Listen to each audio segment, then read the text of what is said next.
Back to our channel Civil Squad. आज हमारा lecture 3 है और 3rd यूनिट ऑफ लाइफ। आज की टॉपिक हमारी है microbodies, centrosomes and centrioles and सीलिया and flagella.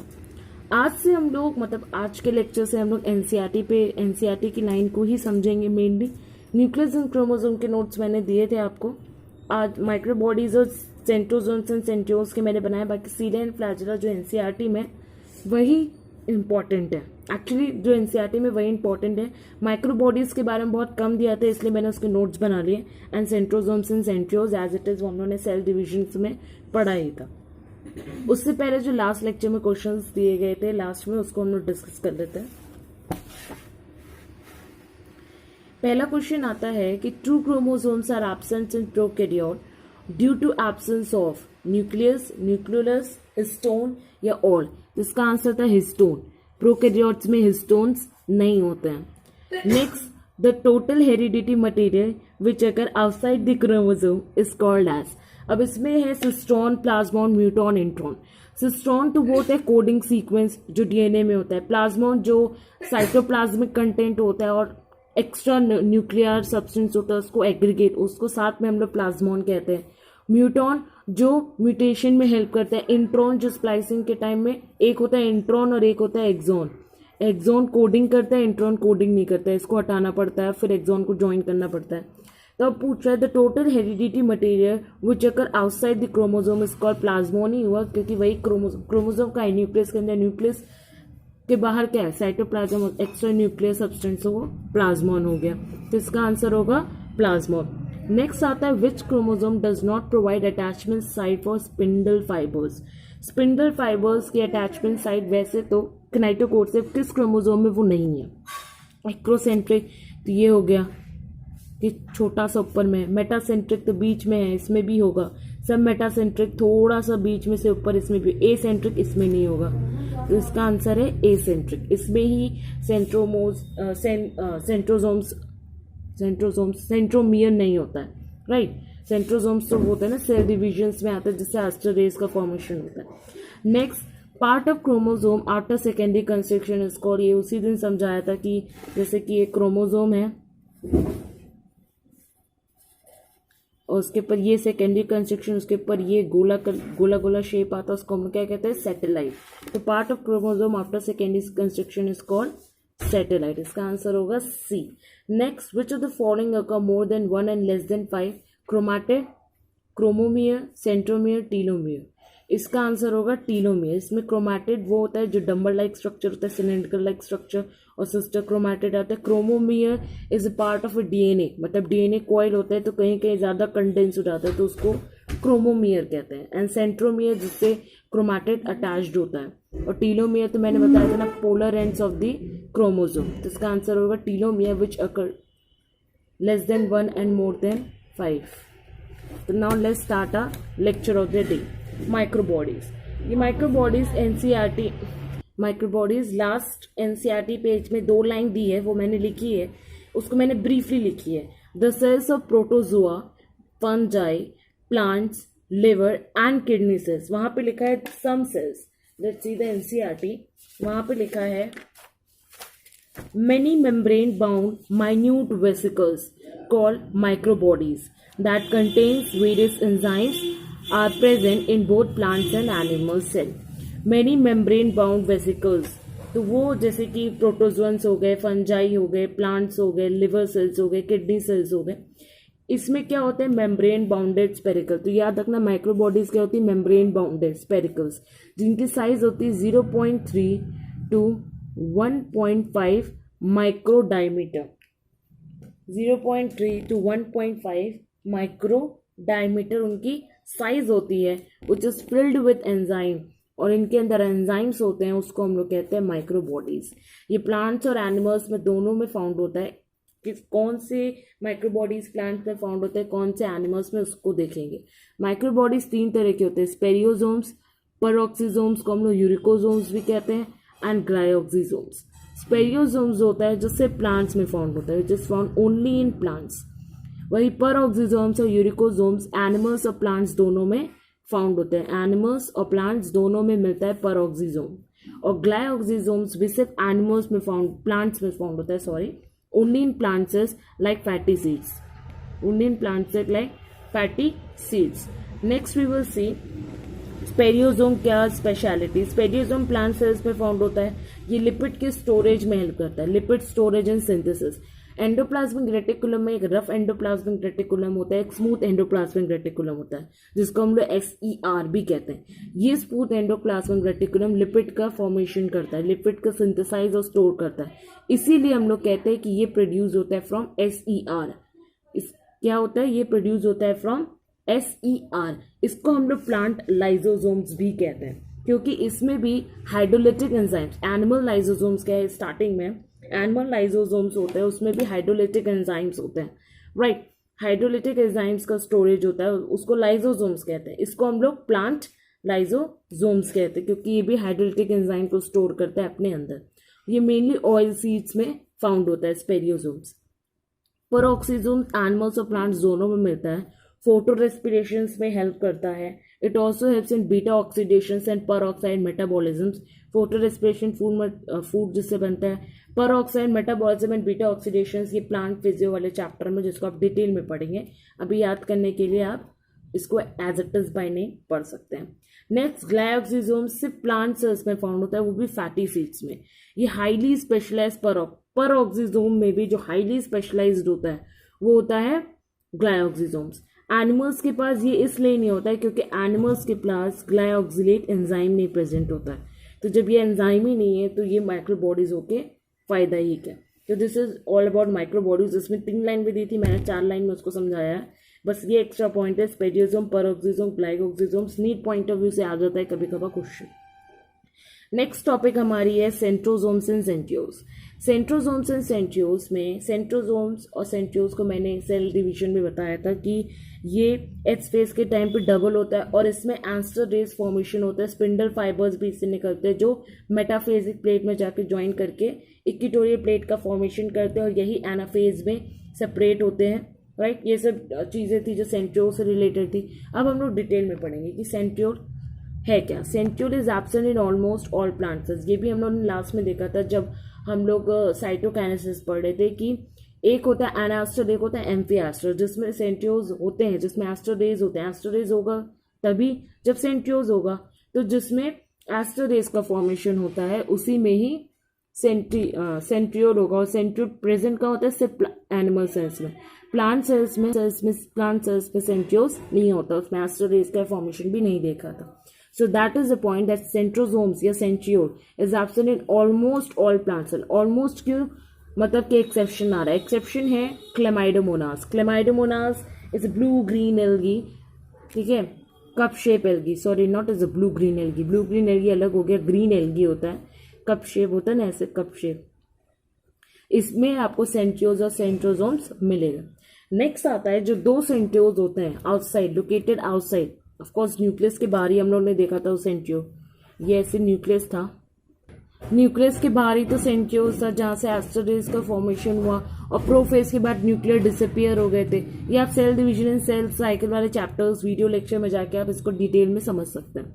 तो the centrioles located just outside the nucleus, जो न्यूक्लियस के बाहर लोकेटेड था. मैंने हमेशा ऐसे स्ट्रक्चर बनाया, उसमें एक सीधा रहता था तो एक ऐसे लेटा हुआ रहता था. अगर इनके बीच में एंगल देखे तो इनके बीच में 90 डिग्री का एंगल होता था, राइट. तो ये वही इंडिकेटर था कि सेंट्रियोल्स जो आउटसाइड द न्यूक्लियस होते थे वो हमेशा एक दूसरे से 90 डिग्री पे होते थे. नेक्स्ट पॉइंट है, ये सब माइन्यूट थिंग्स है जो आपने लेक्चर में अगर आप देखेंगे, आप एनसीईआरटी में भी देखेंगे तो ऐसे ही बना होगा. एनसीईआरटी में थोड़ा क्लियर नहीं होगा, आप गूगल में डायग्राम देख सकते हैं, उसमें ऐसे ही स्ट्रक्चर्स बने होते हैं. Next, cytoplasm which surround centrioles is called centrosphere. अब सेंट्रियोल्स के बाहर भी कुछ साइटोप्लाज्म होंगे, उसको हम लोग सेंट्रोस्फीयर्स बोलते हैं. तो सेंट्रोस्फीयर और सेंट्रियोल्स को मिला के उसको सेंट्रोसोम्स कहते हैं. हम लोग बोलते हैं ना सेंट्रियोल्स और सेंट्रोसोम्स एक ही. सेंट्रोसोम्स में बस एक ही फर्क है कि सेंट्रियोल्स के साइटोप्लाज्म को भी ऐड कर दो तो सेंट्रोसोम्स बनता है, जिसको हम लोग माइक्रोसेंट्रम भी कहते हैं, right. Next is centriole membrane less है. न्यूक्लियस मेम्ब्रेनियस था, क्रोमोसोम ऑफ कोर्स मेम्ब्रेन था. ठीक है। फिर उसके बाद हम लोगों ने माइक्रोबॉडीज पढ़ी, ये भी मेम्ब्रेन बाउंड था। पहला स्ट्रक्चर आया सेंट्रोजोम्स और सेंट्रियोल्स जो मेम्ब्रेन लेस है, इनके ये कोई मेम्ब्रेन से सराउंडेड नहीं है। इसका कार्टवील लाइक स्ट्रक्चर होता है, ठीक है। कार्टवील लाइक स्ट्रक्चर भी मैं डायग्राम बनाती हूँ, फिर उसको आप देखिएगा। कार्टवील लाइक स्ट्रक्चर में क्या होता है कि सेंट्रियोल्स में 9 peripheral triplet fibres of tubulin होते हैं, 9+0। यही चीज आपको देखनी है सीलिया एंड फ्लैजिला में। सेंट्रियोल्स में अगर 9+0 होता है तो सीलिया और फ्लैजिला में 9+2 होता है, राइट। सेल्फ डुप्लीकेटिंग यूनिट है, खुद से ही डिवाइड करती है, इनको कोई एक्सटर्नल एजेंट नहीं चाहिए। जैसे कि ये कार्टवील लाइक स्ट्रक्चर आप देखेंगे, 1 2 3, 1 2 3, 1 2 3, ऐसे ही करते करते सर्कल में पूरा आएगा इसका डायग्राम।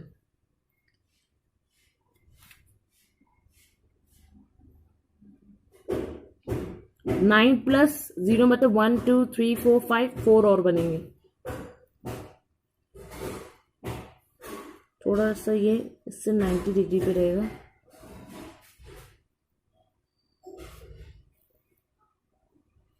राइट, ये कार्टवील लाइक स्ट्रक्चर हो गया, ठीक है। उसके बाद इसका जो थर्ड वाला होता है और इसका फर्स्ट वाला, इससे ये अटैच होता है। Third first, third first, third first, ये इसका अटैचमेंट होगा।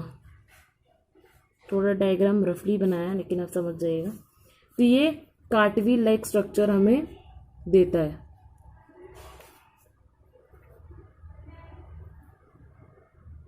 फिर कार्टवील लाइक स्ट्रक्चर्स, इसके अराउंड ही साइटोप्लाज्म होते हैं, इसको हम लोग कहते हैं सेंट्रोस्फीयर, और इन दोनों को मिला के हम लोग क्या कहते हैं, सेंट्रोजोम्स, सेंट्रोजोम्स, राइट। और ये सारे ट्यूबलिन प्रोटीन के बने होते हैं। अगर आप उसको डिटेल में देखना चाहेंगे तो बहुत कुछ है, इतना डिटेल पढ़ने की जरूरत नहीं, बस ये याद रखिए कार्टवील लाइक स्ट्रक्चर होता कैसे।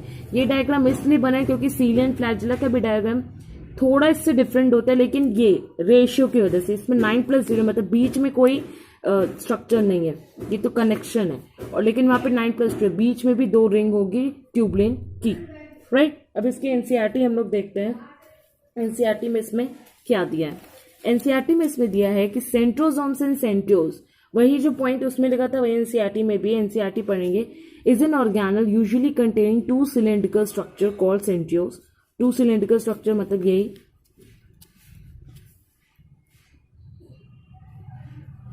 या कि सिलेंड्रिकल स्ट्रक्चर ही थे जो 90 डिग्री पे हैं एक दूसरे से। They are surrounded by amorphous pericentriolar material, ठीक है। But the centrioles in a centrosomes lie perpendicular to the each other, in which each has an organization like the cartwheel.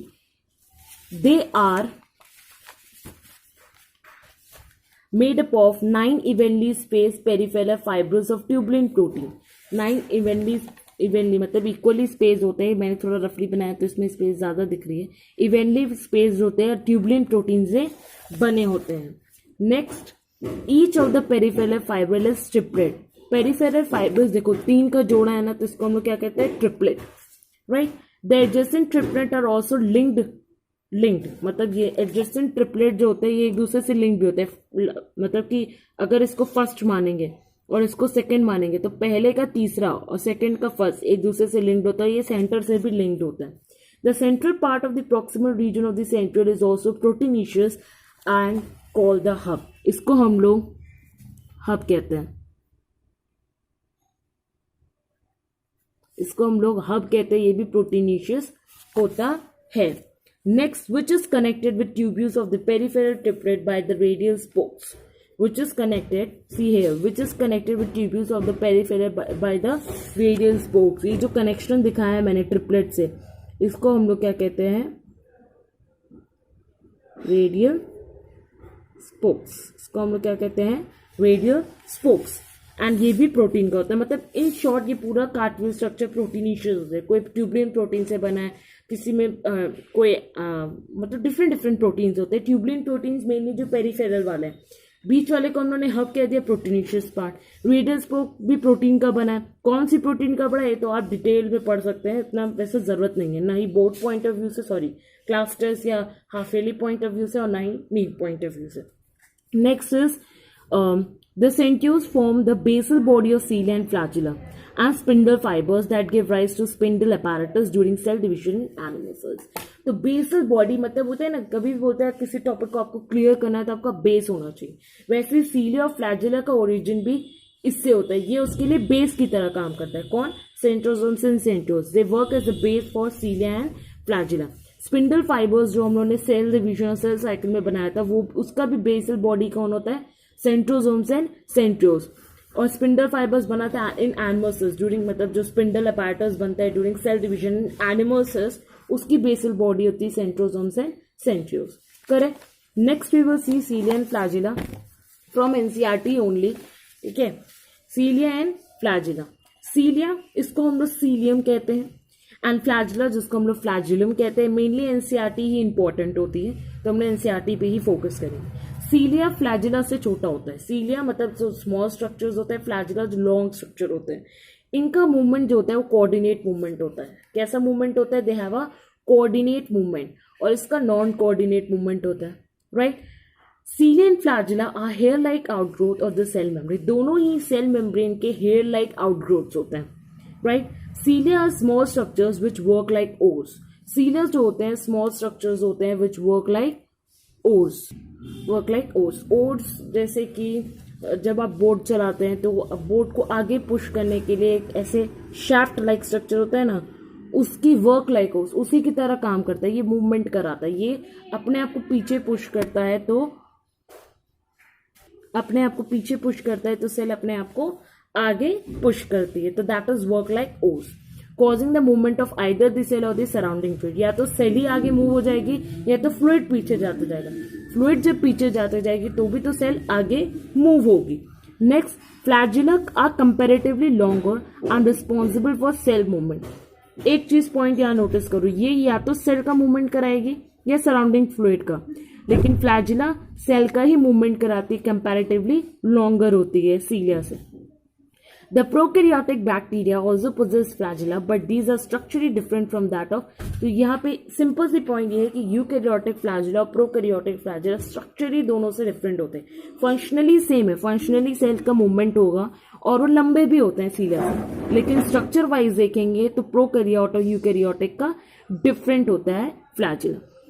Next paragraph दिया है, the electron microscopic study of a cilium of the flagellum show that they are covered with plasma membrane. जब हम लोग इसको microscope में study करते हैं सीलिया और फ्लैजिला के स्ट्रक्चर को, तो ये शो करता है कि उसके अराउंड एक प्लाज्मा मेम्ब्रेन है. ठीक है, एक मेम्ब्रेन है और वो कुछ ऐसे, ये माइक्रोस्कोपिक स्ट्रक्चर है. ठीक है, which shows that they have a plasma membrane around it, मतलब डीपली. तो ये स्ट्रक्चर और ये स्ट्रक्चर सिमिलर है. हम लोग माइक्रोस्कोप पे देखेंगे तो ये दिखेगा, और अगर हम लोग अपने हाथ से बनाएंगे तो कुछ ऐसा दिखेगा. ठीक है, और ये आप यहाँ देख सकते हैं कि ये प्लाज्मा, ये ग्रीन कलर की स्ट्रक्चर, इसका डिटेल, ये प्लाज्मा मेम्ब्रेन से सराउंडेड होता है. नेक्स्ट पॉइंट क्या है, they are core called the axoneme. इनका जो कोर पार्ट होता है, बीज का पार्ट, इसको हम लोग क्या कहते हैं? Axoneme. That is called axoneme. Possesses a number of microtubules running parallel to the long vessel. जिसमें बहुत सारे माइक्रोट्यूब्यूल्स होते हैं जो पैरेलली, माइक्रोट्यूब्यूल्स होते हैं जो पैरेलली एक दूसरे से रन करते हैं. Parallelly they run to each other, right, longer. So the axoneme usually has 9 doublet. ये एक्सोनीम है. ठीक है, ये रेडियल स्पोक से पैरेलली रन कर रहे हैं एक दूसरे से, और इसमें 9+2 रेशियो होता है. 9 यहाँ पे होता है, वो भी डबलेट होता है, और 2 यहाँ पे होता है जो एक सेंट्रल माइक्रोट्यूब्यूल होती है, और ये रेडियल स्पोक्स होता है. और ये जो सेंट्रल शीट होती है, ये भी रेडियल स्पोक जो बीच के दो है उन दोनों को एक दूसरे से कनेक्ट करती है. ये सेंट्रल शीट होगी, ये इंटर डबलेट ब्रिज होगा. जो डबलेट्स है वहां पे 3 को कनेक्ट हो रहा था, 3 का रेशियो था, तो वो एक दूसरे से कनेक्ट हो रहा था. राइट, प्रोटीनिशियस स्पोक था. यहाँ पे 2 का है, डबलेट है, तो उनको जो कनेक्ट करता है उसको कहते हैं इंटर डबलेट ब्रिज. ये देखो, ये पेरिफेरल माइक्रोट्यूब्यूल से डबलेट, और ये एक दूसरे से सब कोई पैरेलली अरेंज्ड होते हैं. Next point we will see that the exonym usually has 9 doublets of radially arranged peripheral microtubules and a pair of centrally located microtubules. That is, such a ratio is called 9+2 array. The central tubules are connected by bridges and is also enclosed by a central sheath which is connected to one of the tubule of the each peripheral doublet by a radial spoke. Thus, there are 9 radial spokes. The peripheral doublet are also interconnected by linkers. Both the cilium and flagellum emerge from the centriole-like structure called the basal bodies. मैंने इसमें इसी stanza में बताया था the basal body of cilia and flagella है centrosomes and centrioles. बाकी इस diagram को समझाया गया उस पैराग्राफ में कि ये प्लाज्मा मेम्ब्रेन होता है जो हम लोगों ने माइक्रोस्कोप में देखा था, उसको डिटेल में यहाँ समझा रहे हैं. सेंट्रियोल्स में 9+0 का रेशियो होता है, तो वही सेंट्रियोल्स में सीलिया में 9+2 का रेशियो है. यहाँ 9 डबलेट है जो एक दूसरे से एक इंटर डबलेट ब्रिज से कनेक्टेड है. ठीक है, नेक्स्ट आता है ये आउटर एंड इनर आर्म्स होते हैं. ठीक है, जो एटीपीएस एक्टिविटी कराता है. Dynein arms which helps in ATPase activity. ये पेरिफेरल माइक्रोट्यूब्यूल्स है जो पैरेलली अरेंज्ड है. ये सेंट्रल शीट है. 9+2 मतलब बीच में 2 है, वो एक दूसरे से लिंकर से कनेक्टेड है. इसको हम लोग क्या कहेंगे, लिंकर. राइट, ये लिंकर से कनेक्टेड है सेंट्रल शीट. नेक्स्ट डबलेट वाले भी सेंट्रल शीट से कनेक्टेड होते हैं अपने रेडियल स्पोक्स की मदद से. इसको हम लोग सेंट्रल माइक्रोट्यूब्यूल्स कहते हैं. Right, so this is all about this diagram, the electron microscopic diagram and the representation of the internal structure. Next lecture में इससे रिलेटेड क्वेश्चंस या इसके आगे जितने भी टॉपिक्स पहले हम लोग कंप्लीट करेंगे, फिर एक साथ सबके क्वेश्चंस में डिस्कस करूंगी. ठीक है, नेक्स्ट लेक्चर में हम लोग देखेंगे अपना topic what we will see about ribosome, cytoskeletons and plastids. ठीक है, प्लास्टिड या माइटोकॉन्ड्रिया भी कंप्लीट कर लेंगे. उसके बाद हम लोग अपना ऑर्गेनल्स देखेंगे, मेन ऑर्गेनल्स, एंडोमेम्ब्रेन ऑर्गेनल्स. ठीक है, तो hope you like this section. Please like and subscribe. Thank you.